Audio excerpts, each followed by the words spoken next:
D'accord, on va pouvoir commencer. Hop. Donc, l'enjeu de ce webinaire est de voir avec vous les enjeux européens actuels et futurs. Donc, on va faire un état des lieux du paquet économie circulaire, de la stratégie plastique, également du cadre financier pluriannuel qu'on appelle le CFP. Vous allez voir pourquoi il y a un réel enjeu sur nos sujets, ainsi que du nouveau plan d'action économie circulaire dont vous avez peut-être entendu parler, qui s'inscrit pleinement dans le pacte vert européen et dans la stratégie industrielle européenne que vous présentera Diane. Un bref aperçu des sujets en cours. Donc, quand on a une idée à stade de ce qui s'est fait depuis le paquet économique circulaire et la stratégie plastique, on voit du coup qu'on a le 5 juillet 2018 l'entrée en vigueur du paquet économique circulaire, juillet 2019 l'entrée en vigueur de la directive plastique à usage unique et un ensemble de dispositions qui doivent être mises en œuvre à date déterminée jusqu'à 2025. Avec l'idée pour les emballages, du coup, avec le nouveau plan d'action économie circulaire, d'atteindre l'objectif de 100% d'emballages réutilisables ou réemployables ou recyclables à horizon 2030. Pour rappel, vous aurez accès à l'ensemble des slides. Il s'agit ici de slides très light pour permettre un échange, une discussion. À la fin de chaque chapitre, on aura un échange si vous le souhaitez. Vous pouvez poser vos questions via le chat et non par le micro, s'il vous plaît, pour pouvoir avoir une cohérence et un bon échange. Et ainsi qu'à la fin de la présentation, afin de tenir dans l'heure qui est déterminée aujourd'hui, de 14h à 15h. Alors, sur le panorama des travaux européens en cours, donc, il faut bien distinguer le paquet économie circulaire qui, du coup, a une directive emballage et déchets d'emballage et une directive 4 déchets qui nous concerne, avec plusieurs points de travaux en cours. Dans la directive emballage et déchets d'emballage, il y a une étude qui est faite par un cabinet de conseil qui s'appelle Eunomia pour le compte de la Commission européenne qui s'appuie sur les exigences essentielles. On va voir pourquoi ça a un impact sur nos activités et pourquoi il faut en parler aujourd'hui. Et que quand même c'est un sujet européen, ça peut avoir des répercussions sur les marchés nationaux. Ainsi qu'une étude sur des grands principes d'éco-modulation. Comme vous le savez, Citeo était innovant en la matière au niveau européen en étant la première filière F à mettre en œuvre des principes d'éco-modulation. Ces grands principes ont été repris dans la directive emballage et déchets d'emballage, avec l'idée de mettre en œuvre ces principes d'éco-modulation à l'échelle du marché intérieur, tout en prenant en compte la structuration des filières REP emballage, qui est différente en fonction de chaque État membre, avec l'idée d'avoir un message qui soit commun, harmonisé, des standards qui soient également harmonisés, et l'idée qu'on puisse avoir une cohérence entre tous les systèmes de bonus-malus à l'échelle de chaque État membre au niveau européen. En complément de ce paquet économie circulaire, on a la stratégie européenne sur les plastiques, qui s'est concrétisée via la directive plastique à usage unique, dont vous avez entendu parler, donc la fameuse directive SUP, qui est entrée en vigueur en juillet 2019, à la suite d'un processus politique et des trilogues entre les institutions européennes qui a été très rapide, et un ensemble de mesures liées à cette directive SUP qui correspondent en fait à des actes d'exécution, lignes directrices, qui doivent permettre la bonne transposition de cette directive. En fait, comme à l'échelle française, on a une loi avec des décrets et des ordonnances, on va avoir exactement le même schéma au niveau européen, avec une directive qui est entrée en vigueur et des actes d'exécution et lignes directrices qui doivent être discutés pour qu'on puisse parler le même langage au niveau européen. Pour ces questions-là, je vous ramène au webinaire qui est sur l'introduction, la réglementation et le processus législatif français et européen que nous avons fait, que vous pouvez retrouver dans les replays de Citeo. Donc sur cette directive SUP, vous avez des lignes directrices sur les définitions et les champs d'application de l'ensemble des dispositions, des lignes directrices sur la REP tooling, qu'on appelle en fait la filière REP sur la couverture des coûts de déchets sauvages, coûts de déchets sauvages qui sont sur la fois des emballages, mais également certains produits plastiques et toxiques. Est-ce que vous pouvez couper votre micro, s'il vous plaît?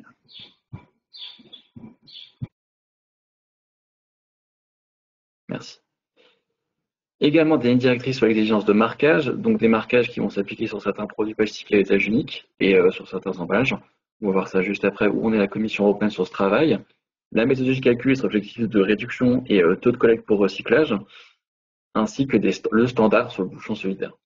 Également dans cette dynamique plastique au niveau européen, vous avez l'Alliance plastique circulaire qui a été menée par la Commission européenne et qui s'est concrétisée en septembre dernier, avec l'idée d'atteindre un objectif de 10 millions de tonnes de plastique recyclé à horizon 2025, et également des engagements propres d'entreprises sur l'intégration de matières recyclées, avec un ensemble de sujets à évoquer dans cette alliance pour atteindre cet objectif à horizon 2025, à la fois collecte et tri, éco-conception, matières recyclées, évaluation des engagements ou encore recherche et développement et investissement, dont le recyclage chimique qui est pleinement visé également par la Commission européenne dans son nouveau plan d'action économie circulaire.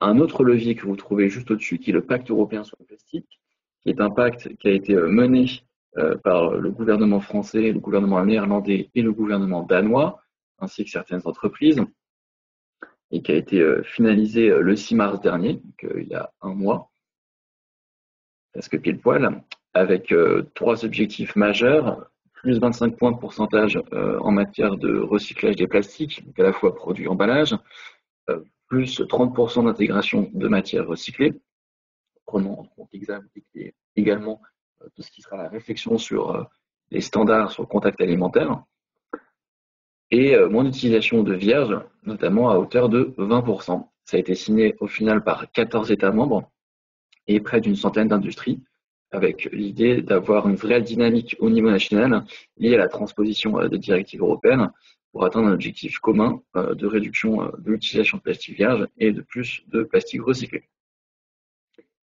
Alors, allons droit au but avec les travaux en lien avec le paquet économie circulaire. Donc, pour rappel, on va se concentrer sur ce paquet économie circulaire sur 2 directives, que sont la directive 4 déchets et la directive emballage et déchets d'emballage. Dans tout ce qui sera en lien avec la filière à responsabilité élargie du producteur, ce qui est actuellement en cours au niveau de la Commission européenne, c'est des lignes directrices sur la structuration de filières REP.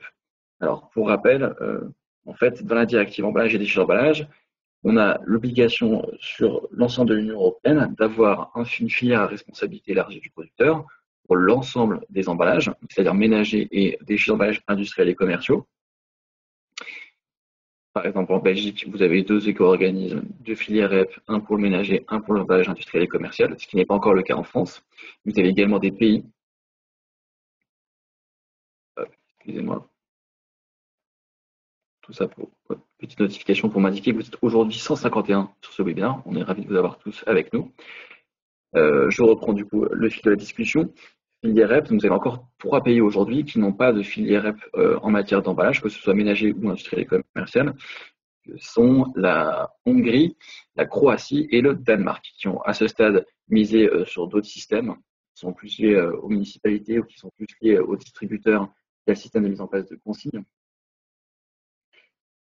Mais à ce stade, du coup, ils auront l'obligation en 2025 de mettre en place une filière.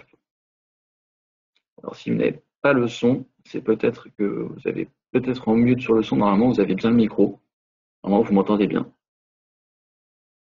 Dites-moi si ce n'est pas le cas. Également, un travail qui est en cours de préparation du coup par ce cabinet qui s'appelle Eunomia pour structurer, en fait, c'est une directrice, donc c'est-à-dire comment mettre en œuvre les filières REP au niveau de chaque État membre, que ce soit sur les règles de contribution, que ce soit sur le champ d'application, que ce soit en lien aussi avec l'éco-modulation, ou que ce soit aussi en lien avec tout ce qui va être les marketplaces et le commerce électronique, pour être certain qu'il n'y ait pas d'effet de freerider. Donc, grande consultation de la part de la Commission européenne pour mettre en place ces lignes directrices pour qu'elles puissent être mises convenablement et transposées convenablement au niveau de chaque État membre, et notamment dont Citeo fait partie en tant que deuxième plus ancien éco-organisme européen. Le contenu des lignes directrices, comme je vous l'indiquais, donc les modulations des éco-contributions, les coûts, donc la couverture des coûts, qu'est-ce que ça signifie au niveau européen en fonction de si vous êtes une filière REP qu'on appelle plutôt financière ou plutôt opérationnelle, vous n'allez pas avoir les mêmes types de coûts. L'égalité de traitement entre contributeurs et également tout le volet free rider et vente en ligne, parce que comme vous le savez, dû à la libre circulation des marchandises et des produits au niveau européen, au niveau du marché intérieur, il faut bien veiller à ce qu'on ait une contribution qui puisse être équitable et convenable et avoir une traçabilité en matière de contributeurs pour éviter tout effet de free rider. C'est le choix notamment qui a été opéré dans la loi AGEC au niveau français avec l'obligation entre distributeurs et marketplace dans le contrat d'indiquer la contribution à la filière REP, encore choix qui a été fait en Allemagne avec un Verpact Register, donc une autorité de régulation en lien avec les filières REP qui sont en concurrence au niveau de l'emballage, pour être certain que via cette autorité de régulation, le registre qui est mis en place, éviter tout effet free riding. Également, la Commission examine la possibilité de préparer un acte d'exécution pour l'harmonisation des éco-contributions et faire en sorte qu'il puisse y avoir une cohérence entre une éco-contribution à la filière REP en France et une filière REP, par exemple, en Croatie quand elle sera mise en œuvre. Alors, concernant les exigences essentielles sur les emballages, donc là on est vraiment par contre sur la partie directive emballage. Donc c'est un autre travail aussi qui est à la main de la Commission européenne. Pourquoi les réviser? Tout simplement parce qu'elles n'ont pas été révisées depuis 1994. On voit qu'il y a eu une grande dynamique législative et réglementaire depuis cette époque, que ce soit au niveau des États membres, mais que ce soit également au niveau de la Commission européenne, via le paquet économie circulaire et la stratégie plastique.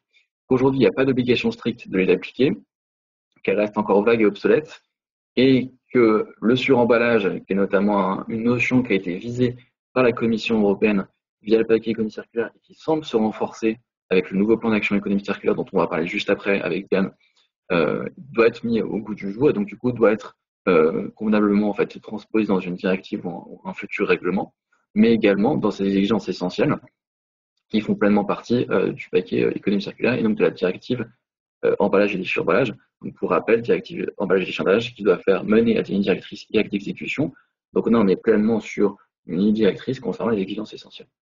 Avec un objectif final, qui est donc celui que je vous mentionnais au tout début du webinaire, qui est celui d'avoir 100% des emballages qui soient recyclables, réemployables ou réutilisables à horizon 2030.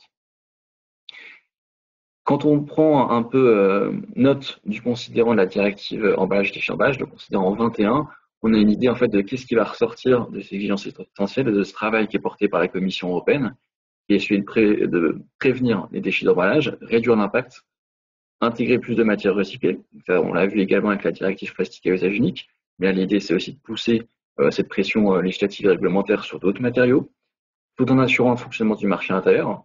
Donc la Commission européenne est un peu la police du marché intérieur et éviter toute fragmentation du marché intérieur. C'est pour ça que vous avez des travaux qui se font en lien avec différentes directions générales de la Commission européenne.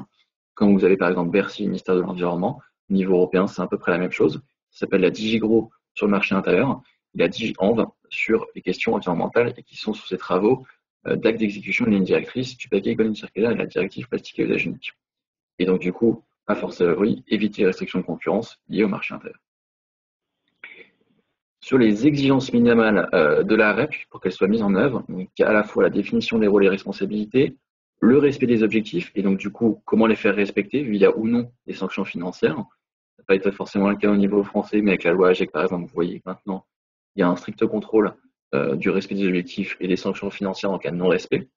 Des rapports, donc des midterm reports, en fait on appelle des rapports finaux, pour expliquer au niveau de chaque État membre où est-ce que chaque filière REP en a été, en fait, quelles sont les principales mesures à mettre en œuvre pour continuer à aller de l'avant et pouvoir atteindre les objectifs à horizon 2025 et 2030. L'information des détenteurs des déchets, donc ça c'est un point important parce que ça va être tout ce qui va être open data, c'est un point qui va être également poussé avec le plan d'action économique circulaire de la Commission européenne, avec l'idée de renforcer la traçabilité des données, le transport transfrontalier des déchets, et veiller à ce qu'il y ait une bonne à la fois contribution en amont et collecte et recyclage en aval à la fin. Également un volet transparence, donc transparence également qui fait lien avec cette open data, la couverture des coûts comme je disais, les éco-modulations, l'éco-efficace, qu'est-ce que ça signifie l'éco-efficace? C'est également la couverture des coûts.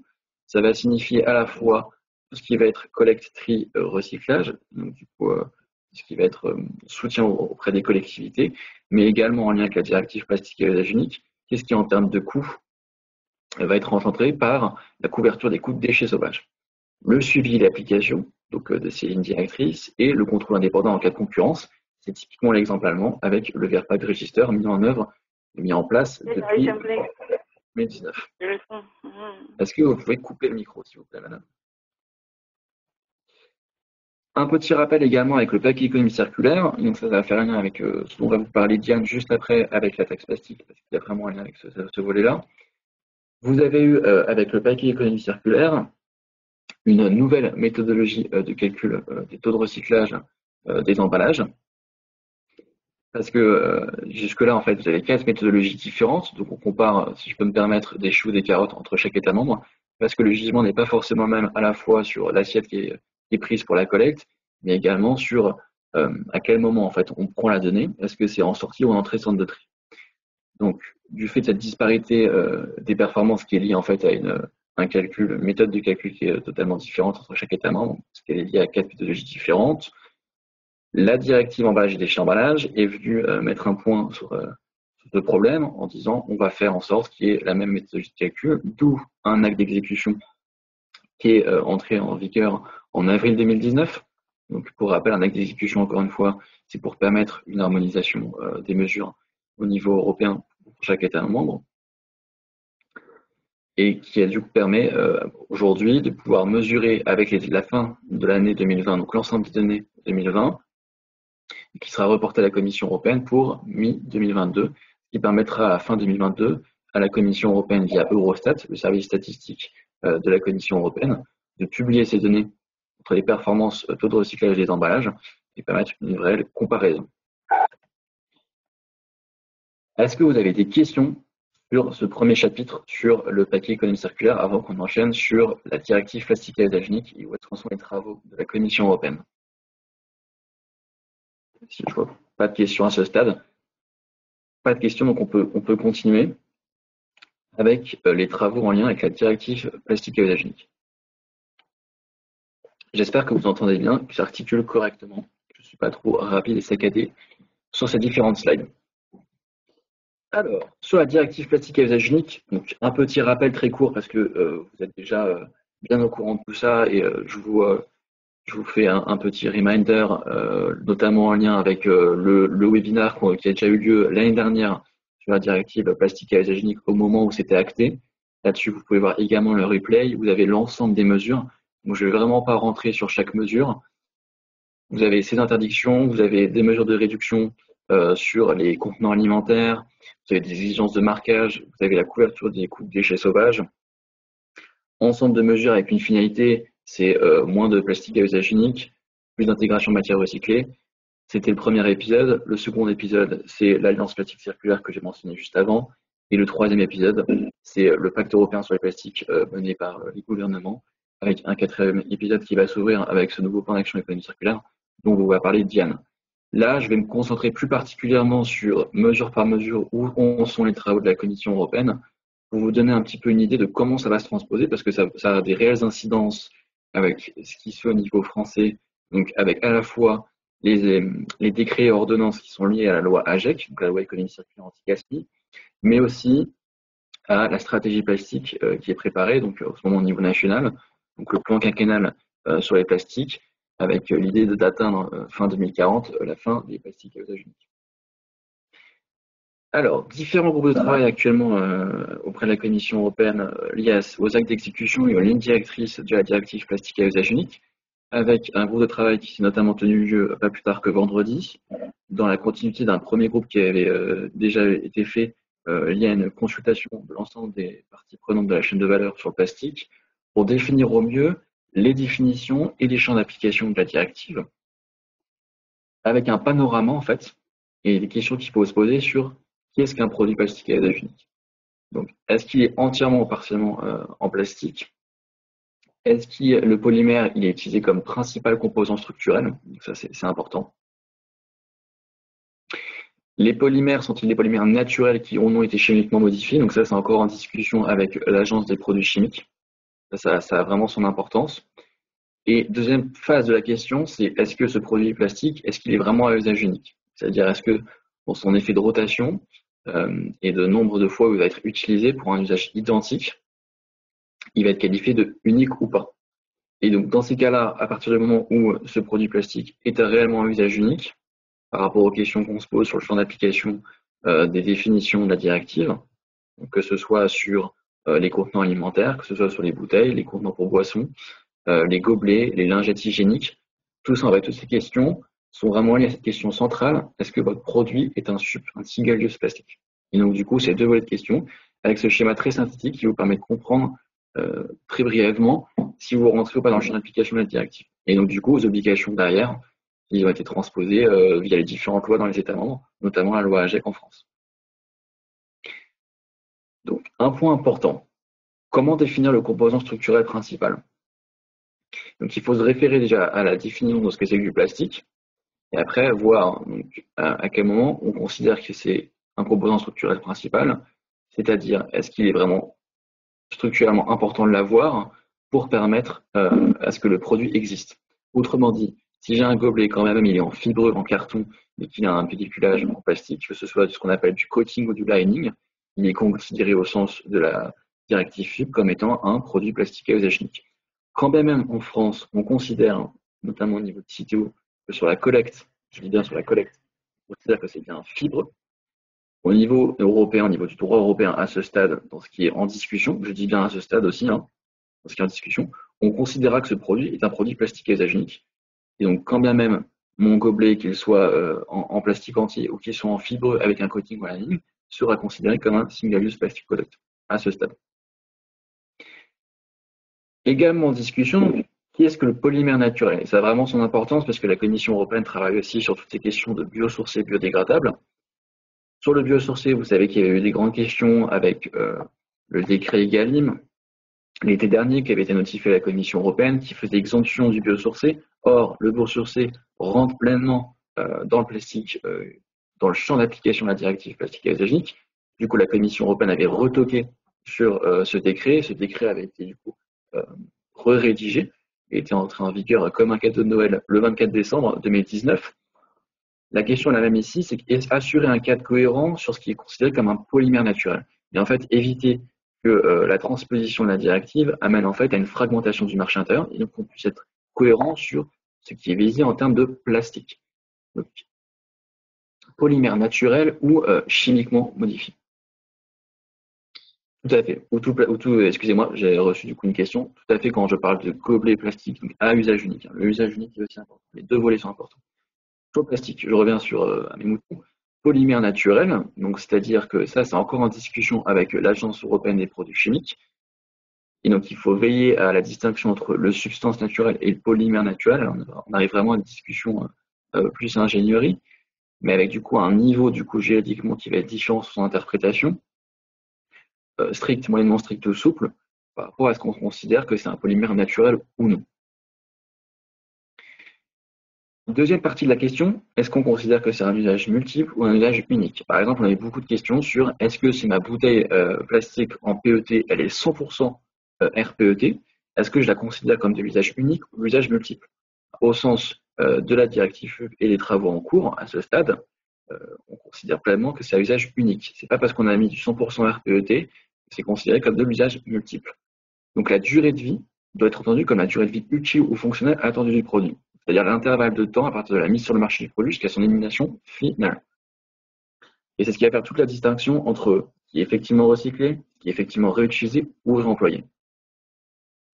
Et quand on réfléchit à toutes ces réflexions sur la directive plastique à usage unique, elles vont aussi servir de base pour les réflexions sur la révision de la directive emballage, donc pas uniquement sur le plastique, mais l'ensemble des emballages et l'ensemble des matériaux, sur les concepts et les définitions qui sont juridiquement gravées dans le marbre, qui du coup vont servir de point d'appui pour l'ensemble de ces questions l'année prochaine. Et par là, Diane vous en parlera un petit peu plus tout à l'heure.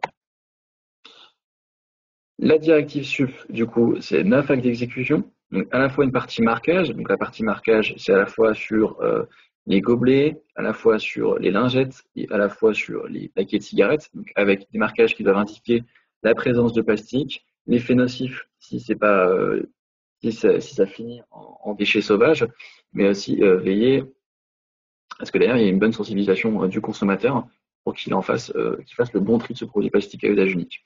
À ce stade, la Commission européenne travaille sur ces marquages-là, avec soit une formulation positive ou négative, et avec une étude qualitative et quantitative qui devait être liée et testée sur 8 États membres, un gisement consommateur sur 8 États membres, dont la France. Mais on ne sait pas encore à ce stade où ça en est. C'était vraiment juste avant le confinement que ça avait été annoncé.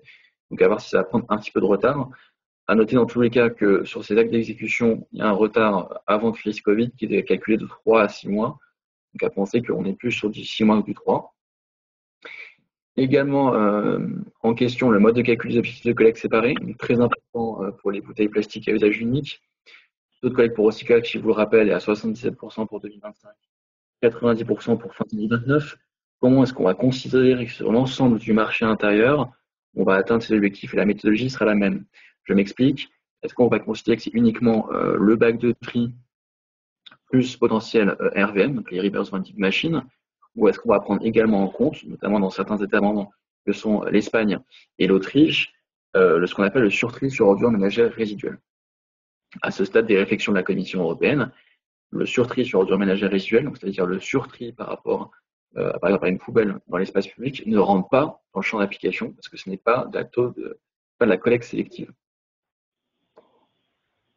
Également en question des rapports et des contrôles sur la qualité. Donc ça, c'est plus lié à ce qu'on appelle les fishing gear, donc les filets de pêche, où il y a également d'être mise en œuvre une REP sur ces filets de pêche, mais également une REP sur le tabac. C'est également en discussion sur ces sujets-là.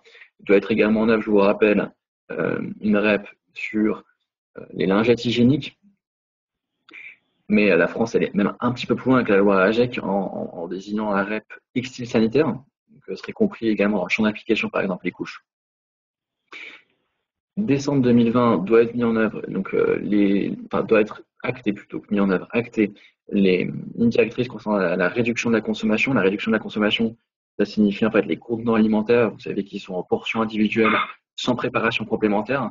Donc, comment mesurer cette réduction? Comment aider les États membres à mettre en place leur politique pour la réduction? Par exemple, c'est typiquement ce qu'a fait la France au niveau de la loi AGEC en interdisant les contenants plastiques à usage unique pour la restauration nomade quand c'est consommé sur place. Comment faire ce report aussi, ce rapport au niveau de chaque État membre auprès de la Commission européenne. Et janvier 2022, donc la mesure sur contenu recyclé, ça vise notamment les bouteilles plastiques à usage unique, donc le 25% 2025, le 30% 2030. Donc PET pour 2025, l'ensemble des plastiques pour 2030. Le rapport, comment faire le report et comment calculer ça au niveau de chaque État membre, parce que ça ne sera pas unité par unité, mais bien sur la production globale. Et également un rapport sur les déchets post-consommation de tabac, ça nous concerne moins, mais c'est intéressant aussi pour la culture générale.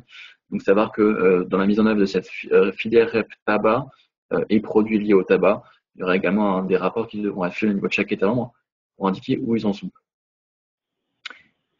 Sur la réduction significative, donc je disais, c'est à la fois les gobelets plastiques hygiéniques, mais aussi les contenants alimentaires, avec deux options possibles pour la méthodologie de calcul, soit mis sur le marché, soit la quantité de déchets générés. Voilà.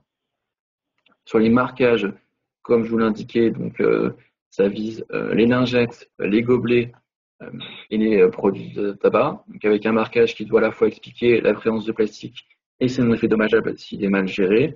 Donc les gobelets en carton avec lining et coating par exemple sont bien concernés. Et encore une fois, ça c'est lié vraiment à la définition du plastique à usage unique. Et par exemple le couvercle, si c'est un gobelet par exemple pour aller chercher du café en zone nomade, le couvercle par contre ne sera pas concerné, ce sera uniquement le gobelet. Donc le moyen qu'on appelle le moyen de fermeture et couvercle ne sont pas concernés par cette obligation de marquage. Et donc ça concerne les gobelets achetés en commerce et les gobelets emballage. Je m'explique, vous savez qu'il y a la distinction pour ceux qui suivent le sujet gobelet, il y a une distinction produit, une distinction emballage. À ce stade, avec la directive, il n'y a pas de distinction, c'est vraiment l'ensemble des gobelets, et donc du coup la filière REP devrait être élargie, parce que les gobelets en tant que produits ne sont pas actuellement dans le champ d'application de la REP, ils sont que sur la partie emballage, avec la définition juridique de l'emballage. La prévention et la gestion des déchets sauvages. Donc, comme vous le savez, il y a certains produits et emballages qui sont visés par la couverture des coûts déchets sauvages, donc avec un changement de philosophie de ce qu'est la responsabilité élargie du producteur. On n'est plus uniquement sur la gestion de fin de vie du produit, on est également sur le mauvais geste de tri de la part du consommateur et du citoyen. Donc, comment couvrir ces coûts déchets sauvages tout en étant efficace et permettant une réelle réduction de ces déchets sauvages.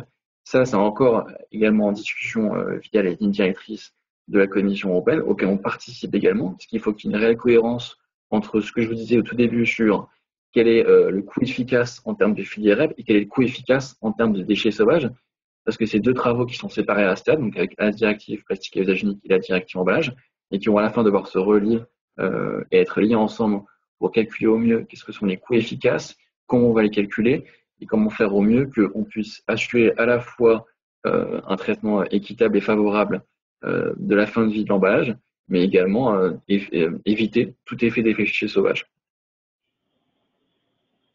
Alors, est-ce que vous avez des questions à ce stade sur cette partie, je dirais, paquet économie circulaire et stratégie plastique, stratégie plastique et directive plastique à usage unique? Alors, si je vois les questions. Bonjour, les pics intégrés dans un produit sont-ils concernés, s'il vous plaît? Vous pouvez me préciser ce que vous entendez par pic, s'il vous plaît? Sur les gobelets, c'est le PS qui est interdit ou tout gobelet jetable? Alors, le gobelet ne rentre pas dans l'interdiction et dans la réduction significative. Par contre, en fait, au niveau français, effectivement, avec la loi de transition énergétique, vous avez une interdiction des gobelets plastiques à usage unique. Et par contre, c'est le PSE, donc le polystyrène expansé, qui par contre est pleinement interdit avec la directive plastique à usage unique. Alors, y a-t-il une solution pour les gobelets plastiques? Switch vers les gobelets carton pelliculés, non plastiques. Tout à fait. En fait, ça fait partie des alternatives, mais la Commission européenne considère à ce stade que ce n'est pas suffisant parce que vous tombez quand même dans la réduction significative. Après avoir, en fait, parce que au niveau français, par exemple, la loi de transition énergétique, comme elle a déjà interdit toute la partie plastique, on atteint quand même déjà des objectifs de réduction significative. Mais comme après au niveau européen, ces calculs seront faits en 2026 par rapport au gisement 2022, en fait, la Commission européenne pousse pour que ce soit vraiment du réemploi.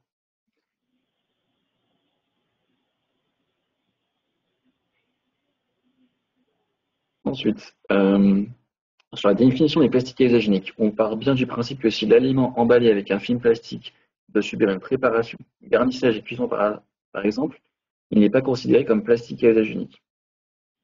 Alors attention, il y a deux notions à avoir en tête. À la fois la définition du produit plastique à usage unique, et là on est clairement dans une définition de produit plastique à usage unique. Et après, est-ce qu'on tombe dans quelle disposition on tombe? Excusez-moi, est-ce que vous pouvez couper votre micro, s'il vous plaît? Dans quelle disposition on est? Est-ce qu'on est sur une disposition contenant alimentaire? Et donc, du coup, est-ce qu'on est soumis après derrière, en étant un contenant alimentaire, à cette mesure sur la réduction significative? Dans les contenants alimentaires, plusieurs critères sont posés pour savoir si vous êtes dans la réduction significative. Il y a à la fois le critère donc, produit plastique à usage unique, déjà de base. Ensuite, le critère, est-ce que c'est une portion individuelle? Est-ce que c'est sans préparation complémentaire? Et du coup, en fait, avec l'objectif en tête à chaque fois de la directive, c'est vraiment de limiter au maximum ce qui est un déchet sauvage. Si je fais l'exemple pratique, si je prends une portion individuelle qui est congelée en alimentaire, que je la ramène chez moi, c'est une préparation complémentaire, ça ne tombe pas dans le champ d'application de la réduction significative des contenants alimentaires. Par contre, si je prends une salade qui est préfaite en portion individuelle auprès d'un distributeur, je suis pleinement dans le champ d'application du contenant alimentaire et donc du coup de la réduction significative. J'espère que ça a été clair sur cette réponse. Que se passera-t-il en 2030 si ne sont pas recyclables ou réemployables ou réutilisables? Amende, impact sur la contribution, interdiction de mise sur le marché. Plusieurs leviers. Déjà en 2030, à voir déjà ce que va proposer en fait la Commission européenne via le nouveau plan d'action économique circulaire que va vous présenter Diane juste après, et la révision de la directive emballage pour justement pousser du réemploi. L'idée étant que si un État membre ne respecte pas la transposition, effectivement, et les objectifs européens, il peut y avoir ce qu'on appelle un recours en manquement. En fait, c'est la Commission européenne qui fait un recours contre l'État membre auprès de la Cour de justice. On en atteint des objectifs. On en atteint des objectifs pour après avoir des sanctions financières. Et après, libre à l'État membre après dans son système, en fait, via le principe de ce qu'on appelle de subsidiarité, d'avoir un système incitatif d'amende et de sanctions dans son propre marché pour faire en sorte de respecter les objectifs européens. Donc deux volets, à la fois un levier macro avec un recours contre l'État membre et à la fois un levier plus micro-national avec une possibilité pour l'administration française d'avoir des sanctions auprès des metteurs en marché. Ça va faire le lien également avec cette taxe plastique. Ne vous inquiétez pas, vous allez avoir des éléments de réponse complémentaires juste après, Yann. Concernant la question sur les pics, que je répète, bonjour, les pics intégrés dans un produit sont-ils concernés, s'il vous plaît? Alors, quand on parlait de pics, on parlait de pics type cure-dent pour les produits apéritifs. Alors, à ce stade, au niveau français, non, mais excusez-moi, au niveau européen, non. Au niveau français, il pourrait être assimilé au pic à steak. Donc attention, mais à ce stade, non. Intégré en tant que service dans le produit à ce stade. Non, mais à voir après avec la question des couverts. Est-ce que ça peut être considéré comme un couvert? Ça, c'est une question effectivement qu'on peut faire remonter. Quid des capsules de café ou de thé en plastique? Alors ça, c'est une très bonne question. Parce que comme vous le savez, c'est pas considéré comme au niveau français comme étant un emballage, mais un produit. Comme on mène des projets au niveau, par exemple, de l'Île-de-France sur la captation de capsules en aluminium, du coup, qui sont des petits formats pour pouvoir les intégrer dans les filières de recyclage aluminium. Là-dessus, la Commission européenne, dans le nouveau plan d'action économie circulaire, dans les documents qui n'ont pas été officiels, mais des documents de discussion interne, il a été dit que la capsule pouvait être clairement dans les champs de discussion de la révision de la directive emballage, donc à voir éventuellement pour l'intégrer dedans, donc du coup pour être aligné par rapport aux objectifs des autres emballages, ou avoir même en fait en restriction, en réduction de certains types de matériaux de résine pour les capsules et pour les sachets de thé, capsules de thé ou capsules de café. Autrement dit, par exemple, interdire l'utilisation, vraiment je dis ça de façon ouverte, mais c'est pas du tout acté, hein, et c'est pas du tout encore en discussion chaud. Ça peut être interdire typiquement l'utilisation d'une résine ou du biosourcé sur une capsule de café. Donc ça, c'est vraiment des discussions qui vont effectivement arriver droit devant à la DG Environnement de la Commission européenne avec la révision de la directive emballage. Je crois qu'on est bon sur les questions. Je vais laisser Diane prendre la parole pour la suite.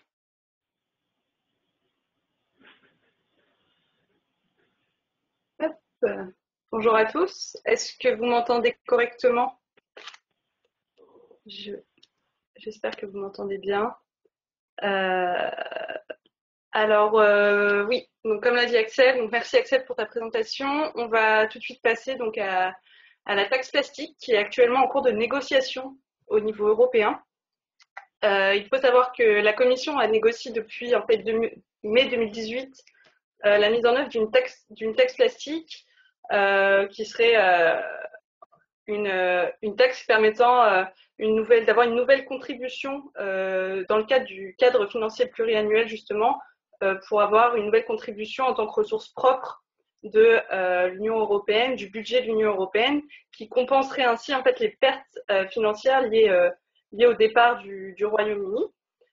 Donc à savoir que cette taxe serait donc sur l'ordre d'un prélèvement qui serait proposé donc aux alentours de 80, on va dire 80 centimes par kilogramme d'emballage en plastique non recyclé.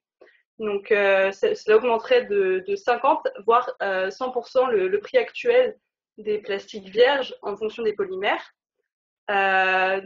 Cette taxe n'est pas donc fait actuellement débat et notamment afin de ne pas contrevenir au principe de solidarité entre les États membres et de ne pas faire en fait supporter aux pays les plus en retard en matière de recyclage les coûts très importants.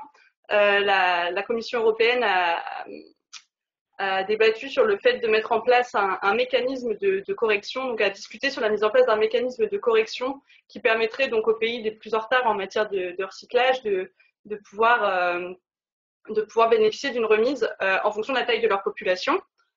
Donc ce mécanisme aurait donc le rabais en fait qui serait effectué vis-à-vis de ces pays, qui seraient notamment l'Espagne, l'Italie et la Pologne, serait calculé en multipliant en fait la taille de la population du pays par 3,8 kg de déchets plastiques et en appliquant ainsi le prélèvement de 80 centimes au nombre final. Et en fait, cette valeur serait ensuite soustraite du calcul de la taxe d'origine.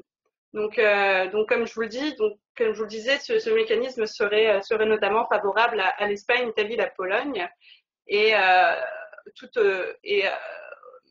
et initialement, en fait, la Commission européenne espérait générer 6,6 milliards d'euros par an pour le budget de l'UE grâce à cette taxe plastique. Donc, comme je vous le disais, sur les emballages plastiques non recyclés. Donc, c'est vraiment bien à prendre en compte. Finalement, avec ce mécanisme de correction vis-à-vis de l'Espagne, l'Italie et la Pologne, on pourrait réduire ce montant de 6,6 milliards à d'environ 700 millions d'euros par an. Donc pour vous situer un petit peu le contexte européen, il y a quand même un débat autour de la mise en œuvre de cette taxe plastique peut-être le manque d'une réelle analyse d'impact économique qui aurait été effectuée. Est-ce que c'est cohérent ou non avec l'esprit de meilleure régulation au niveau européen et notamment les effets que ça aurait sur la solidarité entre les États membres et l'unité du marché intérieur. Donc il y a un réel débat sur cette taxe plastique, mais il faut que vous ayez en tête que c'est actuellement en discussion et en négociation. Donc si on reprend un petit peu le calendrier qui entoure la mise en œuvre de cette taxe, il faut savoir donc qu'en février 2020, donc comme je vous le disais, il n'y avait pas encore d'accord sur cette taxe et la Commission européenne, pour rappel, essayait également de négocier une autre forme de ressources propres via la mise en œuvre d'une taxe carbone aux frontières, et c'est toujours en cours de discussion également. Donc pour l'instant, on n'a pas d'accord sur ces deux taxes. Il y aura les discussions vont continuer donc sous la présidence croate qui devrait être mise en œuvre donc dans les semaines qui viennent. Axel, tu m'en parleras, mais je crois que la présidence croate va être mise en œuvre bientôt, et donc les discussions vont continuer donc pour la mise en œuvre de cette taxe. Bien sûr, les calendriers vis-à-vis de la crise sanitaire que traverse actuellement l'Europe peuvent être soumis à des modifications, et notamment avec la mise en place d'un potentiel plan de relance européen par la Commission européenne. Donc les calendriers que nous vous proposons sont les calendriers qui ont été annoncés. Après, c'est vrai qu'ils sont sujets à modification. Dans l'idéal, après la taxe plastique, si le calendrier est respecté, pour être ratifiée par chaque État membre si elle est actée entre 2021 et 2023, et pour 2023 au plus tard, les États membres pourraient commencer à payer rétroactivement leur contribution au budget européen. Et comme vous le disiez, Axel, cela prendrait en compte potentiellement donc les nouvelles méthodologies, la nouvelle méthodologie harmonisée de calcul des taux de recyclage au niveau européen, qui sont actuellement en cours d'élaboration. Donc il faut avoir ce calendrier en œuvre. Donc 2023 potentiellement un paiement de la part des États membres, donc à suivre. Voilà pour la taxe plastique. Voilà, donc gros sujet. Donc je ne sais pas si vous avez des questions. Si Axel, tu vois les questions. Qu'entend-on par plastique non recyclé? Est-ce les polymères qui n'ont pas de filière REP, ou bien des objets en plastique qui ne peuvent pas être recyclés faute de filière? Ce qui n'est pas recyclé. Alors du coup, c'est Axel, si tu veux reprendre la main pour cette question. Oui, alors en fait, peu importe qu'ils sont dans une filière REP ou non, on parle bien normalement, on est bien d'accord qu'ils devraient être dans une filière REP parce qu'il y a l'objectif de filière REP emballage à horizon 2025. L'emballage du coup est non recyclé au sens où c'est ce qui sera reporté dans ce que vient d'expliquer Diane sur la méthodologie de calcul taux de recyclage des emballages. Donc, ce qui sera considéré comme non recyclé et pas non recyclable, c'est là où ça a son importance dans les discussions. Et c'est nous à ce qu'on demande aussi à ce que ce soit non recyclable plutôt que non recyclé. C'est là où ça a son importance du coup sur le reporting. Après, au niveau de la traduction au niveau de chaque État membre, il y a des États qui actuellement ont déjà fait certains choix. Certains choix notamment sur un autre type de taxation. Par exemple, en Italie, vous avez une loi de finances 2020-2022 qui s'appuie plus particulièrement sur la taxation du vierge, à échelle de 450 € la tonne sur les produits plastiques à usage unique. Donc là, on n'est pas uniquement sur l'emballage. Le Royaume-Uni, ce qu'on appelle le chancelier de l'échiquier, qui est du coup le ministre de l'économie et du budget, a annoncé il y a 3 semaines, excusez-moi, avant le Covid, avant le confinement, que la taxe plastique UK allait être actée. Donc c'est déjà en discussion depuis mai 2018. Actée donc pour 2022 avec une taxe qui se ferait s'il n'y a pas 30% de contenu recyclé dans les produits plastiques. Donc là, on est vraiment sur des traductions qui sont complètement différentes, à la fois sur l'assiette, à la fois sur est-ce qu'on est sur du vierge, sur du recyclé, sur du recyclable. Et donc du coup, on a un petit peu peur, nous, à un stade, et c'est ce qu'on fait valoir aussi à la Commission européenne, sur la potentielle fragmentation du marché intérieur que ça pourrait avoir, parce que chaque système fiscal aura sa propre notion, aura son propre champ d'application, et donc du coup, ne sera pas forcément cohérent. Et en plus, sur la mesure qui est discutée actuellement au niveau européen, ça crée un petit peu une distorsion entre États membres parce qu'il y a ce mécanisme d'ajustement que vient d'expliquer Diane, et qu'en plus l'idée que c'est du non recyclé, pas du non recyclable. Donc l'effet incitatif avec un industriel qui aura mis en place un emballage ou un produit pleinement recyclable, en tout cas pour l'emballage, s'il est pleinement recyclable et qu'il n'a pas été collecté derrière, il n'est pas recyclé. Et donc du coup, la responsabilité n'est pas claire. Parce que du coup, c'est aussi à la charge de ceux qui sont en charge de la collecte. Pour le UK, c'est sur les produits plastiques étagéniques. La question 2022, il me semble que les Plastic Pact a pour date 2025. Tout à fait. Le Plastic Pact a horizon 2025. Mais sur le 30% de contenu recyclé, c'est le UK. Hein. Par contre, sur l'emballage plastique non recyclé au global, là par contre, on est sur le cadre européen. Je te redonne la parole, Diane. Merci beaucoup pour tes éclairages, Axel. Si vous avez d'autres questions, n'hésitez pas et à la limite, on les reprendra ensuite puisque la présentation ne devrait plus durer trop longtemps. On voulait simplement aborder avec vous aujourd'hui aussi le pacte vert européen, donc qui a un enjeu réglementaire et législatif majeur actuellement. Hop, attention Olivier, vous avez votre webcam. Donc pacte vert européen aujourd'hui. Déjà, il faut savoir que la Commission européenne a présenté donc son pacte vert en décembre 2019 et en janvier 2020, elle a présenté donc le plan d'investissement qui va avec, on va dire, donc un plan d'investissement de 1 000 milliards d'euros ainsi qu'un mécanisme de transition juste qui prévoit en fait de financer la transition des régions les plus affectées donc par la transition énergétique. Donc ça, c'était en janvier 2020. Dans le cadre de ce pacte vert et en application de celui-ci, la Commission européenne a déjà présenté certaines mesures, certaines stratégies et va en présenter d'autres cette année. Donc on va revenir dessus pour que vous ayez peut-être un panorama de toutes les stratégies que l'Union européenne tente de mettre en place au niveau de la transition énergétique et vers une économie circulaire. Donc tout d'abord, il y a une législation, donc la loi climat, qui a été publiée donc qui a été présentée, mais pas publiée le 4 mars dernier. Et la Commission avait en fait annoncé qu'elle présenterait dans les 100 premiers jours de son mandat donc cette première loi climat. Donc c'est ce qu'elle a fait. Et cette loi climat, pour être assez bref, elle prévoit en fait l'atteinte de la neutralité carbone à l'horizon 2050. Donc la neutralité carbone, qu'est-ce que c'est en deux mots? C'est atteindre en fait un équilibre entre les émissions de gaz à effet de serre d'origine humaine et leur absorption et leur retrait en fait donc par l'homme. Donc c'est un peu cette compensation entre les puits de carbone et les émissions de gaz à effet de serre.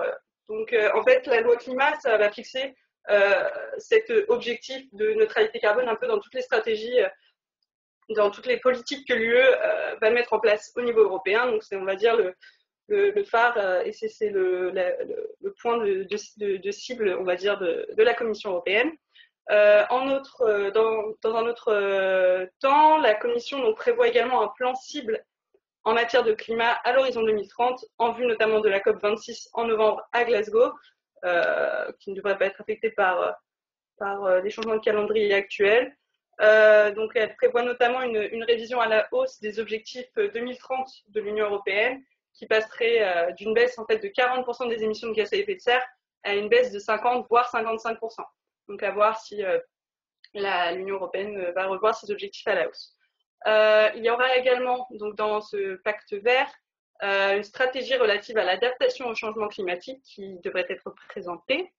Également une stratégie donc, pour les forêts, donc, si cela vous intéresse, et c'est assez intéressant, notamment dans tout ce qui est en jeu en matière de papier. Donc une stratégie pour les forêts post-2020 qui devrait être publiée. Il y a également une stratégie donc assez intéressante de la ferme à la table ou farm to fork, enfin la ferme à la fourchette ou à la table, c'est comme vous voulez, pour une agriculture durable. Et cette stratégie, donc une ébauche, a été publiée notamment en janvier 2020. Et il y a deux points qui sont assez intéressants.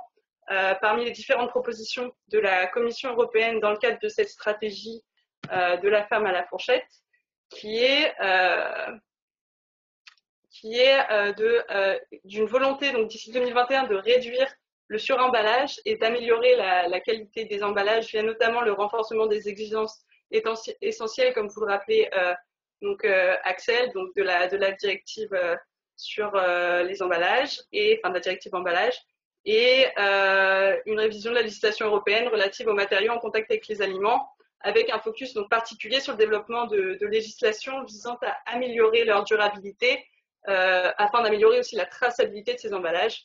Et donc voilà le premier point principal de cette stratégie pour une agriculture durable et un système d'alimentation durable, pardon. Et enfin, deuxième point plus général, ce serait d'améliorer donc l'information des consommateurs afin de leur permettre de faire des choix éclairés.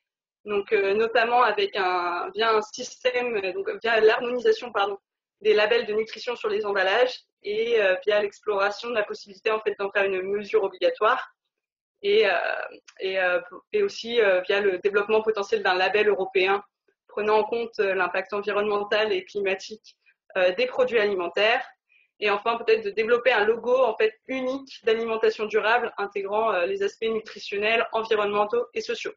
Donc voilà, 2 points sur cette stratégie Farm to Fork. Si vous avez des questions ensuite, n'hésitez surtout pas à les poser. Ensuite, au-delà de cette stratégie, il y a également donc très important et assez récemment donc le plan d'action, le nouveau plan d'action de la Commission européenne pour une économie circulaire, donc qui a été publié le 11 mars dernier, 11 mars au soir, oui, 11 mars, qui a été publié le 11 mars et qui vise à promouvoir la production et la consommation durable. Et donc, je vais vous en faire un point un peu plus détaillé juste après. Et aussi à retenir dans le cadre de ce pacte vert, donc la mise en œuvre d'une stratégie biodiversité à l'horizon 2030 et après également donc une stratégie durable dans le domaine des produits chimiques, 2 initiatives législatives concernant l'utilisation de carburants durables, donc voilà, et un mécanisme de transition juste pour soutenir la transition des régions vers une économie plus verte. Pour en revenir peut-être en 2 mots, parce que je suis passée assez vite dessus, il y a une stratégie biodiversité.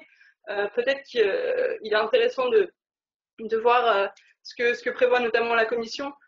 On n'a pas encore de mesures spécifiques, mais il faut savoir que la Commission va essayer de cibler, dans le cadre de cette stratégie biodiversité, les principaux facteurs de perte de biodiversité et peut-être aider les États membres à améliorer les écosystèmes dégradés, etc. Donc il y a vraiment une ambition biodiversité de la part de la Commission européenne qui est à suivre. Et voilà, c'est pour que vous l'ayez en tête, qui pourrait avoir un impact sur nos secteurs et nos sujets. Donc voilà pour la chronologie. Donc comme je vous le disais, 4 mars dernier, donc c'est assez récent. Bien sûr, le calendrier pour la présentation de la stratégie Farm to Fork et de la stratégie biodiversité était initialement prévu en mars. Bien sûr, avec les événements, ça a été reculé, donc potentiellement au mois d'avril, à voir si le calendrier bouge encore. Mais voilà pour les prévisions. On va s'attarder maintenant plus sur Donc, est-ce que vous avez des questions pour le pacte vert européen quand on parle des... Oui, alors, bonjour. Donc, on parle des labels européens, Nutri-Score, labels environnementaux. Où en sommes-nous de l'harmonisation des consignes de tri au niveau européen? Le décret qui apparaîtra au niveau de la loi anti-gaspillage va-t-il être harmonisé au niveau européen? Axel, je pense que tu as des éléments de réponse à apporter. Oui, alors effectivement, sur les consignes de tri, c'est lié aussi également à l'extension des consignes de tri. Comme vous le savez, donc il y a eu petit recul sur l'extension des consignes de tri qui était initialement prévu en 2022, qui recule notamment en cause avec les débats sur la loi AGEC, et donc du coup surtout le débat consigne, et également aussi à ce stade avec la formalisation des municipalités et des intercommunalités donc liées aux élections municipales. Donc du coup, ça risque de prendre un peu de retard également là-dessus. C'est lié à ça. Ça va être lié aussi au décret. Comme vous le savez, sur le décret ordonnance, le ministère aussi a fait un petit peu aussi des pas en arrière dû à la situation actuelle. Au niveau européen, donc effectivement, il y a plusieurs questions. Donc, une question marquage de la directive SUP. Il y a une question allégation environnementale qui va être portée du coup par le plan d'action économie circulaire, qui sera liée notamment à ce qu'on appelle la méthode PEF au niveau européen et le Nutri-Score. Et donc du coup sur l'impact environnemental du produit et de l'emballage.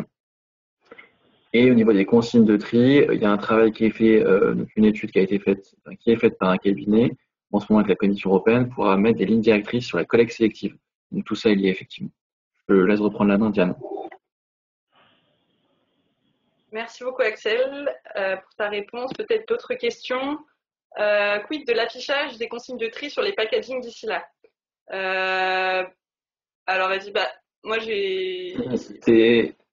C'est exactement pareil. Alors là, par contre, c'est plutôt, c'est pas de notre ressort, c'est vraiment l'équipe communication de Citeo qui est vraiment en charge de l'accompagnement de vous, clients metteurs en marché, sur ces consignes de tri. Je vous renvoie vraiment vers eux. Je laisse prendre la suite, Diane, parce qu'on commence à être à court de temps. Oui, on va donc terminer sur le plan d'action économie circulaire assez rapidement. En effet, il est déjà 15 heures. Comme je vous l'ai dit, donc la Commission, dans le cadre de son pacte vert, a notamment publié ce plan d'action. Donc c'est le deuxième plan d'action qui a été réalisé. Il faut savoir et avoir en tête que le premier plan d'action qui avait été publié par la Commission avait 54 actions et elles ont toutes été réalisées. Donc peut-être que ce nouveau plan d'action peut sembler ambitieux, toutefois il faut ne pas sous-estimer peut-être l'ambition européenne et la volonté de mettre en œuvre ces différentes mesures. Donc le nouveau plan d'action est structuré autour de 6 axes et en fait chaque axe va concerner, on va dire, une thématique principale. Pour être assez bref, il faut savoir que le premier axe va concerner notamment tout ce qui est donc la mise en place d'un cadre, donc c'est assez vaste, mais un cadre de politique durable et qui en fait va encourager, donc dans ce domaine, la Commission va encourager notamment tout ce qui est mesures concernant la promotion de normes d'éco-conception, le partage de données, l'information des consommateurs et les critères de circularité, notamment des marchés publics. Dans le deuxième axe, qui est plus axé sur la circularité dans les chaînes de valeur et de manière sectorielle, il y a plusieurs secteurs, donc, comme je vous le dis, qui sont ciblés, donc notamment le plastique et les emballages plastiques. Donc, dans le secteur plastique, la Commission va prendre des mesures, donc notamment afin de réduire les rejets de microplastiques dans l'environnement. Elle va aussi clarifier l'impact, enfin elle clarifie d'ailleurs l'impact réel sur l'environnement des plastiques d'origine biologique. En ce qui concerne le recyclage, donc je vous le montrerai juste après, la Commission révisera les exigences essentielles de la directive sur les emballages et les déchets d'emballage et envisagera également de nouvelles solutions de recyclage telles que le recyclage chimique. Et la Commission s'efforce aussi dans cet axe-là d'améliorer le marché des matériaux recyclés. Donc, notamment pour atteindre l'objectif qui a été fixé par l'Alliance circulaire pour les plastiques, avec un chiffre qui était assez élevé. Peut-être que Axel l'aura plus en tête que moi. D'incorporation de matières recyclées dans les emballages.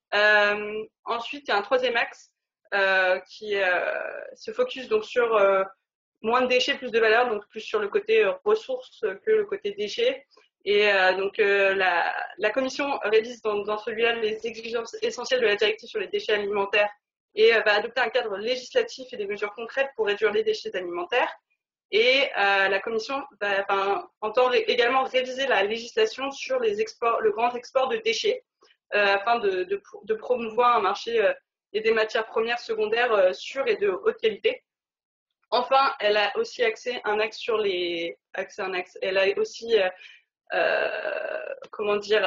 accentuer donc un axe sur rendre la circularité possible au niveau des citoyens, des régions et des villes. Ça va être en fait par le biais de la politique de cohésion de l'Union européenne. La Commission en fait va essayer de s'assurer que toutes les régions bénéficient des mêmes opportunités pour aller vers une transition, donc vers une économie circulaire. Donc ça s'inscrit avec le mécanisme de transition juste et des fonds qui vont être alloués en fonction de ce mécanisme. Enfin, donc il y a un axe qui est en fait sur la transversalité de l'économie circulaire avec les mesures en matière d'atténuation du changement climatique. Et donc la Commission en fait souhaite, on va dire, libérer le potentiel de circularité pour la neutralité climatique en explorant une méthode ouverte pour mesurer l'impact que peut avoir la circularité sur les réductions des émissions de gaz à effet de serre, l'atténuation du changement climatique. Donc c'est vraiment une volonté d'être transversale dans son approche et par là également sur le volet plutôt financier, la Commission va essayer d'encourager des investissements circulaires et notamment via le règlement sur la fiscalité au niveau de l'Union européenne. Donc elle va toucher de nombreux secteurs comme cela. Et enfin, l'Union européenne a quand même essayé de conduire des efforts au niveau mondial. Donc il y aura toute une dimension dialogue politique bilatéral, multilatéral de la Commission qui est développée dans ce plan d'action. Et il faut simplement noter que la Commission va proposer le lancement d'un accord mondial sur les matières plastiques et va mettre en place une plateforme mondiale sur l'économie circulaire. Voilà. Donc, en termes de suivi, la Commission entend aussi réviser de manière constante, on va dire, d'adapter de manière constante son monitoring framework, donc son cadre de suivi, pour intégrer des indicateurs qui prennent en compte la circularité de manière plus explicite. Donc voilà, là je vous ai mis le calendrier, peut-être, je ne sais pas si vous voulez qu'on aille en détail de chaque mesure, mais donc il y a le détail de chaque disposition qui vont être prises et la date à laquelle elles sont censées être prises. Donc dans le cadre de ce plan d'action économie circulaire, donc pour 2021. Donc Axel, si tu penses qu'il faut les détailler, sachant qu'il est déjà 15 heures, mais sinon je peux aller dans le détail, sachant que tout est écrit. Voilà pour moi. Si vous avez des questions, surtout. Ouais, et vous allez recevoir les supports complets, les notes de CITEO sur ces sujets, et également à la fin du webinaire, vous allez avoir un questionnaire de satisfaction. Donc faites-vous plaisir pour nous noter méchamment ou gentiment en fonction de votre humeur du confinement. On est à votre disposition si vous avez des questions, ça se fera également par mail. On n'a pas forcément toutes les capacités de réponse, que vous êtes quand même 400, vous êtes inscrits sur toutes les sessions de webinaire, mais on verra sinon vous faire des réponses communes à l'ensemble de ces questions qui sont souvent semblables et similaires. Merci à tous pour votre attention et on vous souhaite une très bonne journée. Merci à tous, bonne journée.